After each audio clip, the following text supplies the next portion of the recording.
Hello, everybody, and welcome to another edition of the Tinker Talks podcast. I'm Clayton Cummins, a member of the 72nd Air Base Wing Public Affairs Office here at Tinker Air Force Base. And, do we have a podcast for you today? It involves me traveling. We're on what I call the other side of the base, one of the more iconic parts of the base, if you will, here at the Oklahoma City Air Logistics Complex with Colonel Jeffrey Anderson. He is the Deputy Commander here at the OC-ALC. Sir, good afternoon, good morning, whatever time it is. I think we've reached... Still morning. We just clicked over the afternoon. Good afternoon. Reached the afternoon hour. It's a pleasure to have you join us today for the podcast. Yeah, well, thanks. It's a pleasure to join you guys. Thanks for the opportunity to chat with you today. I'm looking forward to it. Yeah. So before we get to business, I want to take some time to get to know you a little bit. I'm sure some folks have heard about you. Tell us about yourself. You were telling me before we started recording that you are a military child. You are from all over the place. Yeah, I am actually. Grew up in the military, lived all over the world, born overseas. My dad was in the Air Force. He flew F-15s and RF-4s, and so I've lived in a lot of places, settled down mostly in Florida. So when people ask me where I'm from, I tell them I'm mostly from Florida. I went to middle school, high school, and college there, but none of my family live there anymore, so they've all migrated to the upper Midwest, but I still call Florida home. So, yeah. I like that. Yeah. I like that. I'm a civilian here in the Air Force, but I always like to ask uniform, what made you join the Air Force? Each person I've asked have always told a different and inspiring story. I'm just curious what brought you. It sounded like it's in your blood. Yeah, definitely. So my grandpa was actually a bomber pilot in World War II. My dad was a fighter pilot in the Air Force for 20 years, and it was something I knew I was always going to do growing up. I always wanted to be a part of something that was bigger than myself, and the Air Force gave me that opportunity. I wanted to travel the world and see cool things and be a part of a great team, and that's what I got when I joined the Air Force. I've seen a lot of amazing parts of our country, and I've been a part of some really amazing teams. And so I joined because I wanted to be a part of something bigger than myself, and that's what the Air Force gave me. So I've really enjoyed my 22 years now in the Air Force. So yeah, that's why. It's family, and I always knew I wanted to do it. Yeah.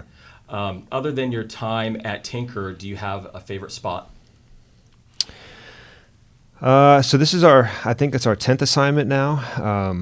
I can't say I really have one favorite spot. We've lived in a lot of really cool places. We've lived in some difficult and challenging places. I probably would say my favorite spot, if I had to pick one, was Montana. It was my first duty station. Okay. And that's actually where I met my wife. So she was in grad school at the time. She's from Boston originally, was out visiting her sister who was stationed at Malmstrom Air Force Base with her husband, and that's where I was stationed at the time, and we met, and we had a really great time exploring the Pacific Northwest, and so I would say Montana is definitely my favorite. And honestly, if I go back to Montana, I would. It's a beautiful place. Yeah. It's a beautiful part of our country. I've heard. Yeah. I've heard. We are approaching the fall season, if you will. Summer's kind of wrapping up. We're approaching football season. Yeah. And on behalf of Okies listening, I have to ask, are you going into this football season an OU or OSU fan, sir? Yeah, that's a tough question since I'm not from Oklahoma. I don't fully appreciate the rivalry. I did get to go to an OU game, though, last year. So UCF actually played OU last season, and UCF almost beat OU. It was a fantastic game because I'm a UCF grad, so I'm a through and through a UCF fan. But if I had to pick one team, I would probably pick OU.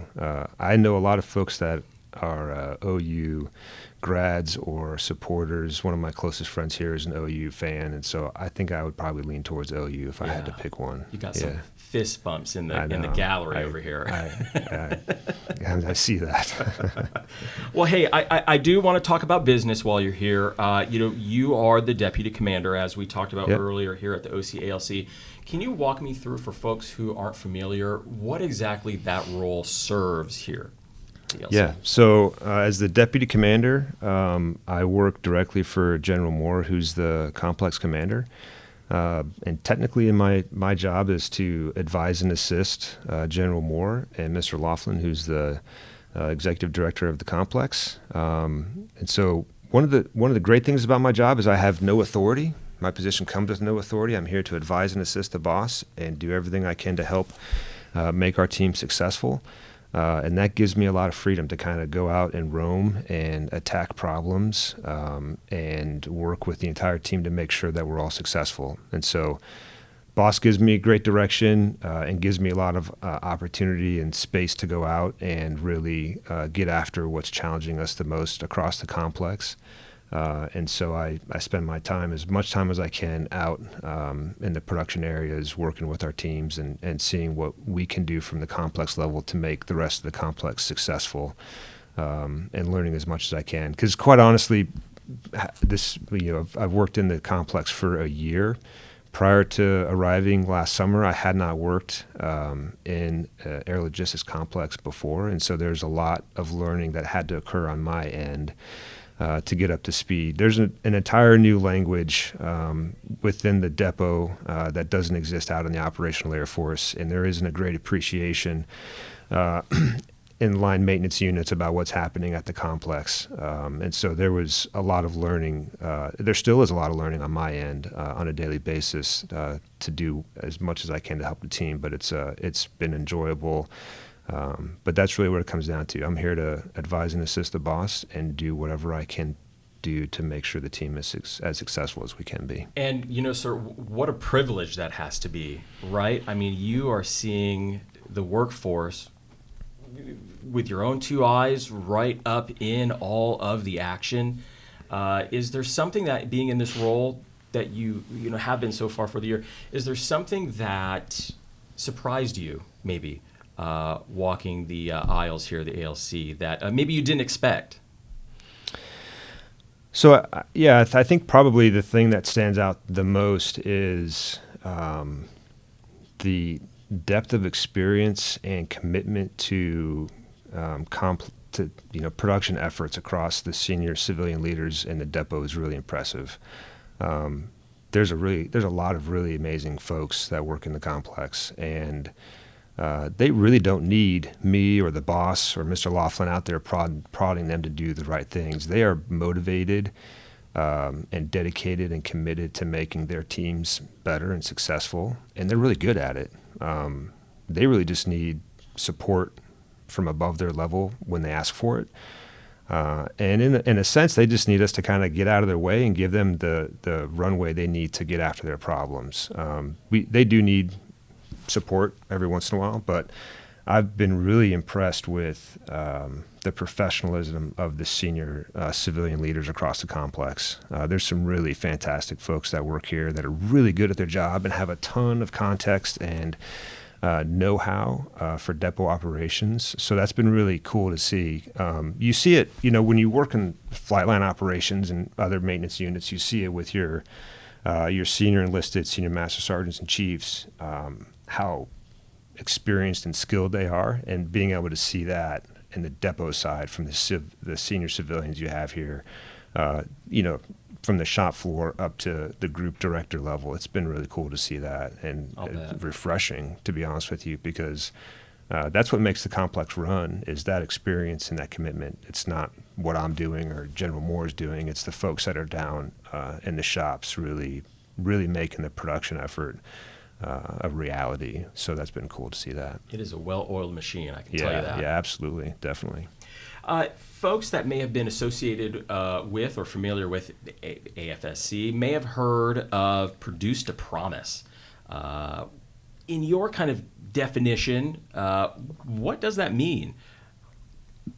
So when we talk about Produce to Promise within the ALC, we see that as our responsibility to our customers and our partners, the program executive officers and offices, to produce what we've promised on time and on cost. Our mission is to produce combat-ready air power. And when our warfighters need a requirement fulfilled, we consider that a promise made, and it's our job to produce it. So that's what Produce to Promise means, at least in my mind, from the ALC perspective. In layman's terms, it's that guarantee. Yeah. Yep.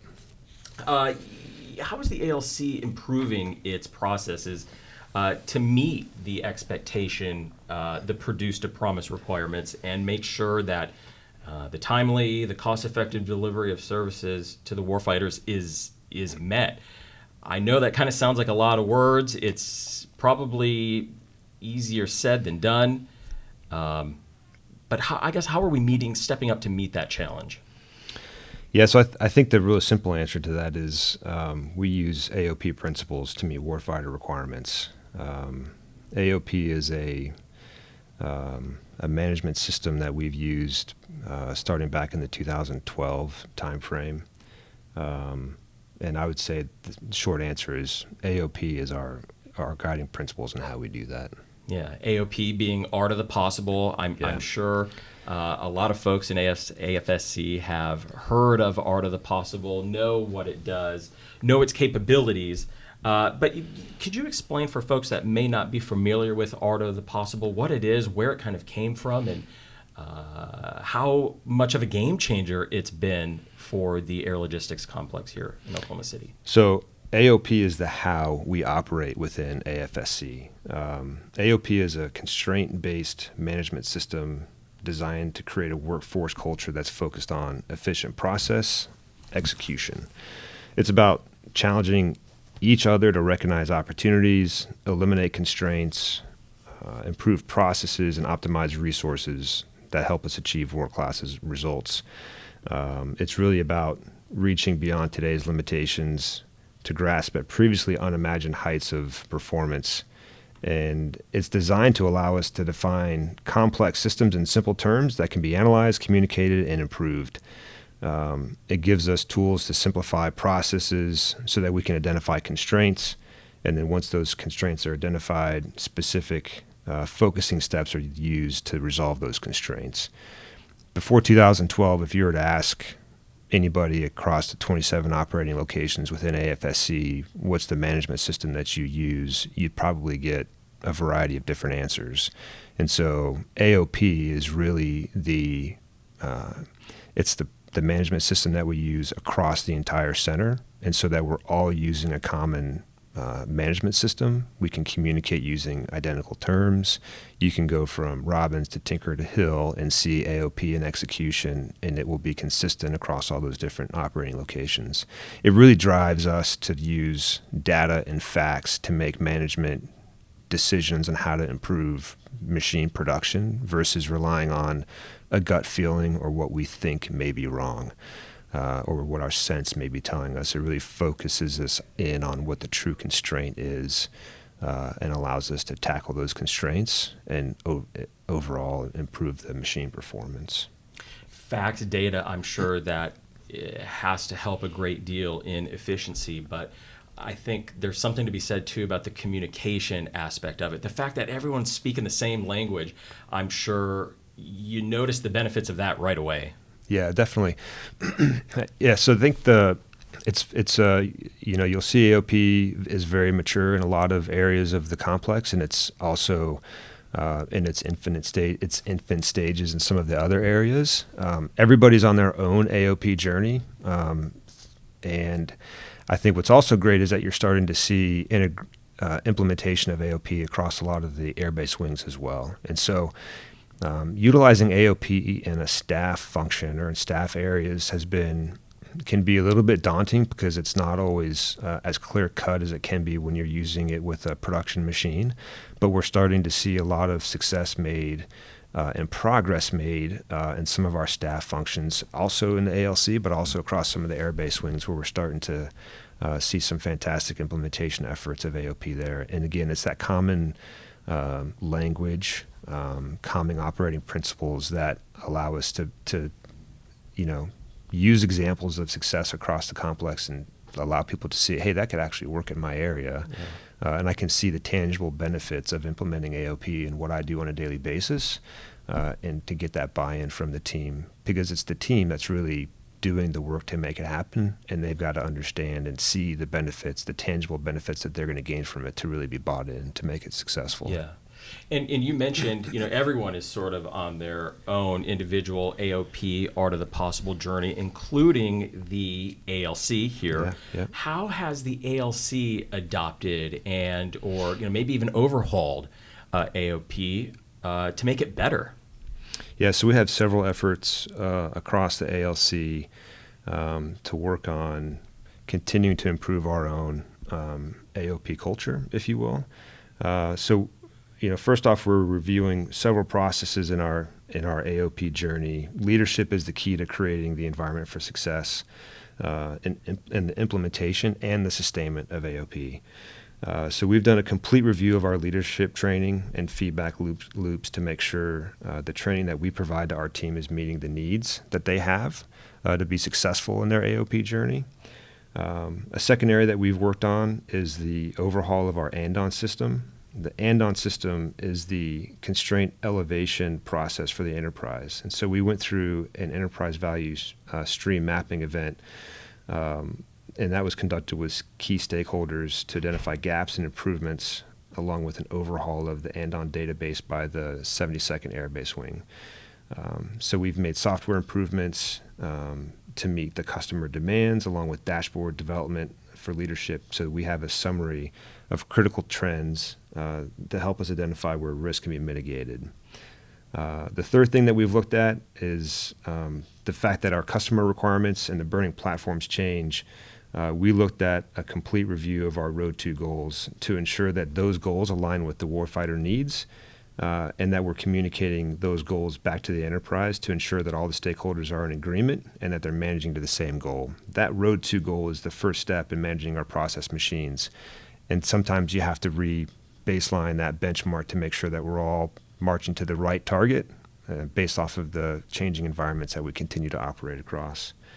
And then our fourth key effort in the overhaul of AOP within the complex is we have a quest across ALC to transform into a digital depot. Right? There's a lot of amazing technologies and efforts that we can start to incorporate into what's happening at Oak City, and so we're on this other journey to become a digital depot. And one of those efforts is developing a digital walk the wall. And so a walk the wall is a management-led brief on the on the status of process machines with enterprise participation to communicate performance, constraints, and then mitigation efforts. So in the past, this data was a snapshot in time, and it was printed out on plotter paper and then taped up to a wall for the team to stand up in front of and brief how that machine is performing. And so what we're doing now is bringing on the real-time data from our systems into the walk-the-wall process and using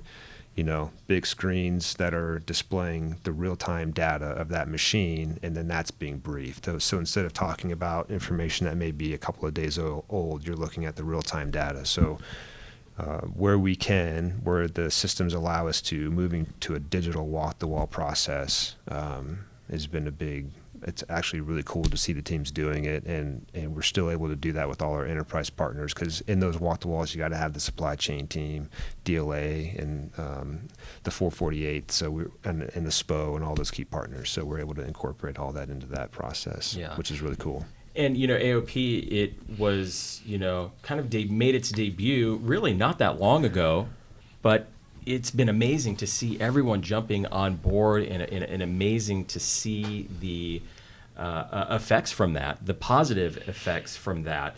Can you explain how the ALC is implementing or using AOP to improve processes, drive production? Is there anything that kind of sticks out to you, I guess, when asking that question? Yeah, there's several examples that we'll touch on, but like I said, everybody is on their own journey for AOP. Some folks are very advanced, have been running AOP machines for a decade and longer, and some folks are just starting that journey.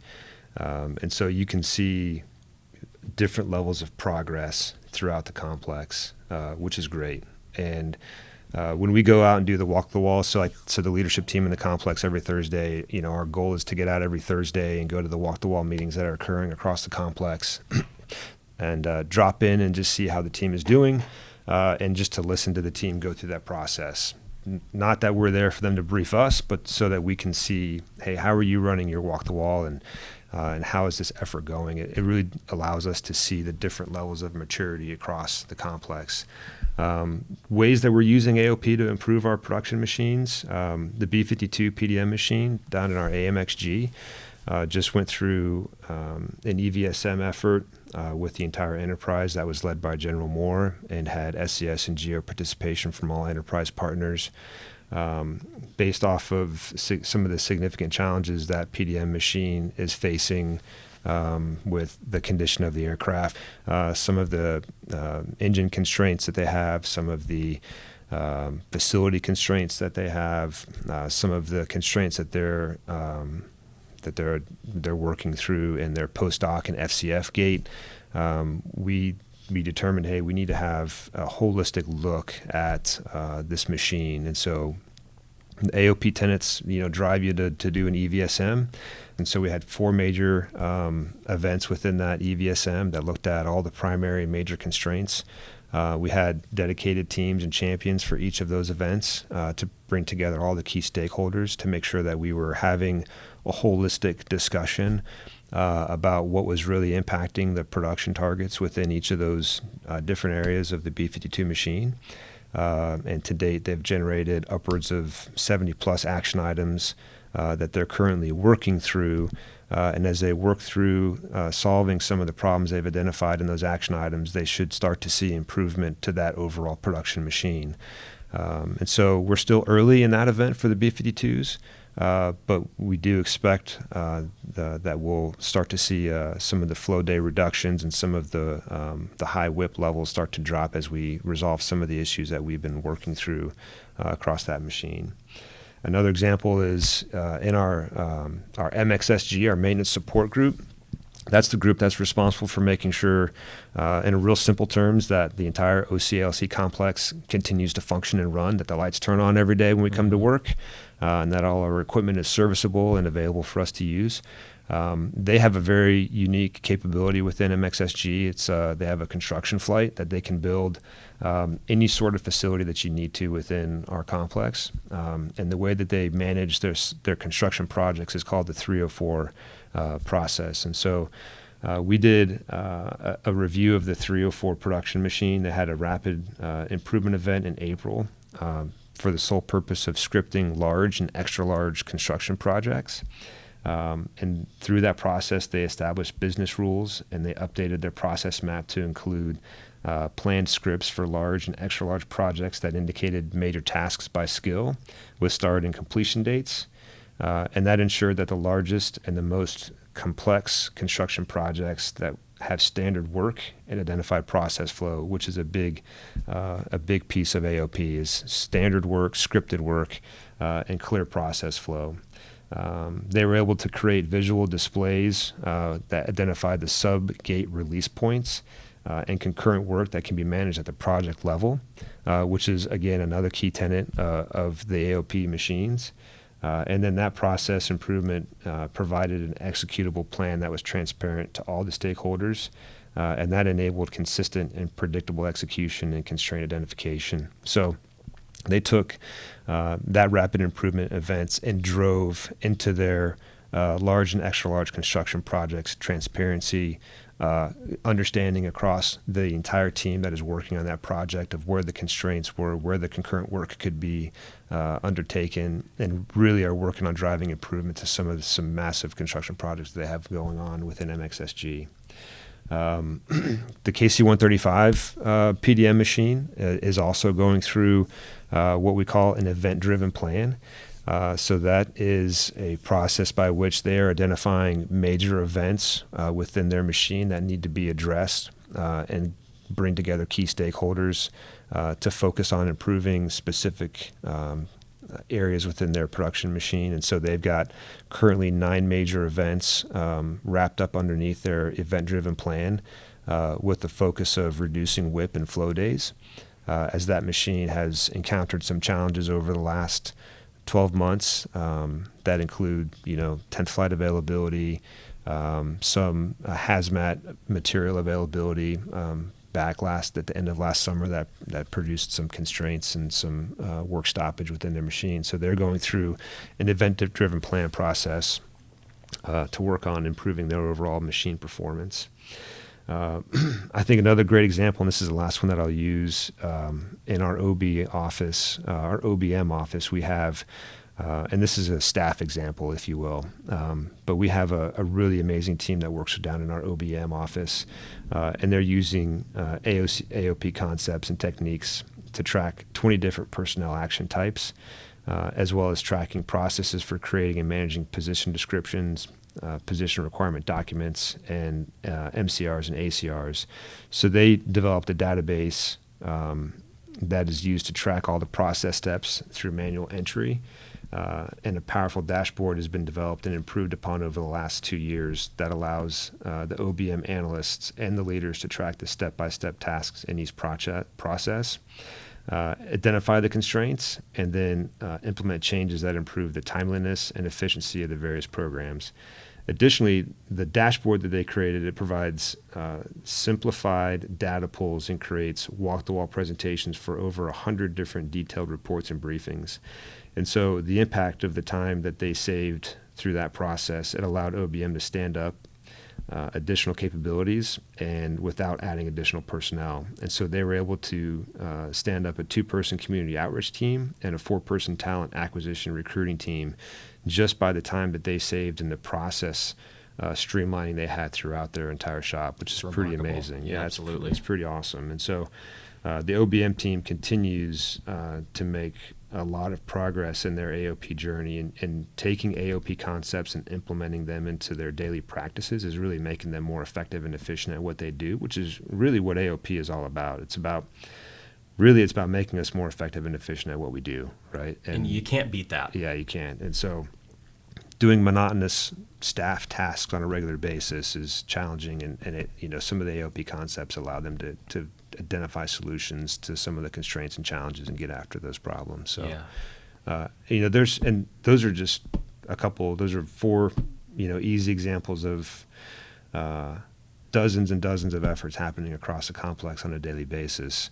Like I said, people are on a different point in their AOP journey. Some folks are really far along, and sometimes even when you're really far along in your AOP journey, like KC-135s, they're a really fantastic PDM machine. They've really kind of been the gold standard for many years, especially here at OC-ALC.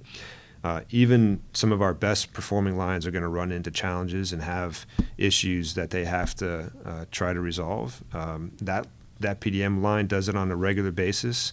But sometimes there needs to be a major reset of, okay, we've had a lot of challenges this fiscal year. We've got a big constraint in postdoc currently. Let's go back and kind of re-baseline and look at an EDP-driven event and plan to really get after some of those challenges and see what we can do to knock down those barriers and make that team successful again. Yeah, being in the role that you are, you've seen how successful AOP can be. You mentioned different folks are on different parts and points of their AOP journey. Do you have any advice for somebody who may be not as further along as others that can kind of help them work through their AOP journey to get to where they want to go? Yeah, I think I'd probably say a couple of things. I think first I would say don't be deterred by AOP, because sometimes when you're not as familiar with what AOP is, somebody will hand you, here's the AOP handbook, and you can get that handbook and go, man, this seems like there's a lot to digest here. Yeah. And it can seem overwhelming and complicated and challenging to really understand, how do I do this within my respective area? My advice would be, don't let that deter you from trying.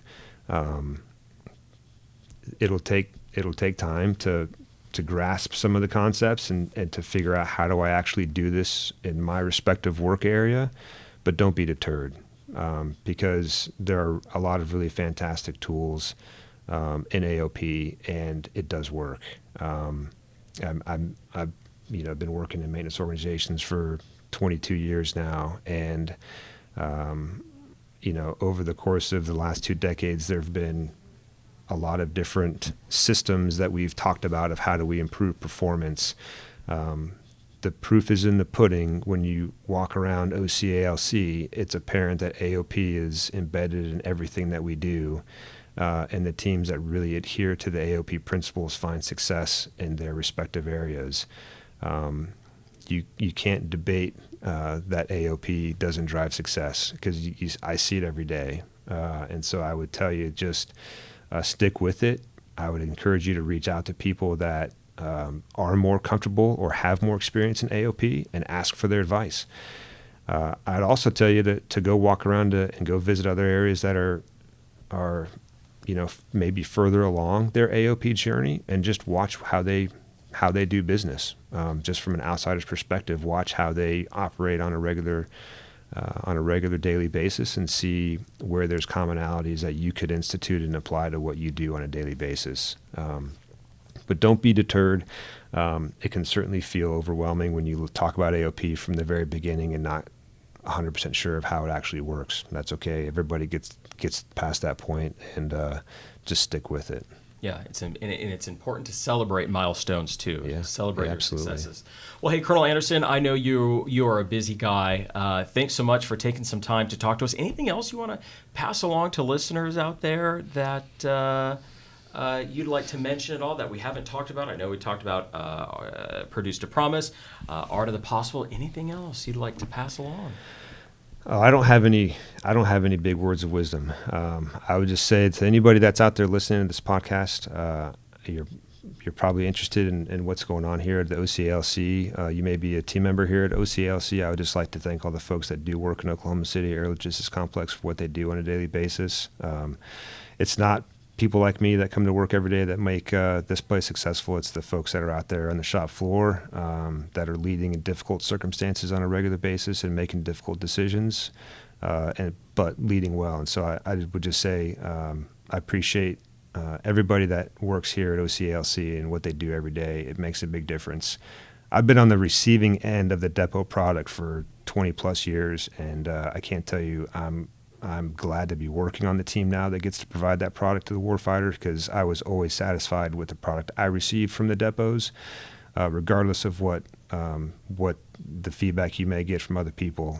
I was always very happy with the product I received, and I'm glad to be a part of the team that's here now, working every day to make sure our warfighters have what they need to go out and do the nation's bidding when they're asked to do it. So yeah, that's all I'd say. It's important stuff. Hey, Colonel Anderson, I want to thank you so much for joining us for this episode of the Tinker Talks podcast. Thank you. Hey, before we go, just want to remind you to subscribe to the Tinker Talks podcast wherever you get your podcasts. Make sure to smash, as the kids I think say these days, that subscribe button, so you can stay in the loop with our podcast schedule. And also, don't forget, if you'd like to stay on top of everything Team Tinker, don't forget to follow us on or like us on social media, whatever the platform may be: Facebook, X, Instagram, LinkedIn, YouTube. I think we might even be on MySpace still. I don't know. Yikes. Thanks for listening to the Tinker Talks podcast. I hope you have a great rest of your day. Bye-bye.